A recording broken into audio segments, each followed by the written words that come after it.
আগামী জাতীয় সংসদ নির্বাচনে অংশ নেওয়ার ইঙ্গিত দিয়েছেন বৈষম্য বিরোধী ছাত্র আন্দোলনের অন্যতম সমন্বয়ক ও জুলাই স্মৃতি ফাউন্ডেশনের সাধারণ সম্পাদক সার্জিস আলম।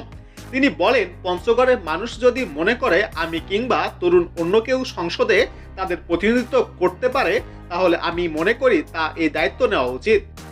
সার্জিস আলম বলেন, আমরা মানুষের চাওয়া নিয়েই কাজ করেছি। সব কর্মসূচি ছিল মানুষের পালস বুঝেই। মানুষ এখন চায় আন্দোলনের নেতৃত্বে দেওয়া তরুণরাই তাদের প্রতিনিধি হয়ে সংসদে প্রতিনিধিত্ব করুক। বৈষম্য বিরোধী ছাত্র আন্দোলনের অন্যতম এই সমন্বয়ক বলেন, অন্যায় অনিয়ম ঠেকাতে প্রত্যেক জেলা উপজেলায় মানুষকে নিয়ে গ্রুপ তৈরি করা হবে। কেউ অন্যায় অনিয়ম করলে এই গ্রুপের মাধ্যমেই আমরা তাদের বিরুদ্ধে ব্যবস্থা নেব।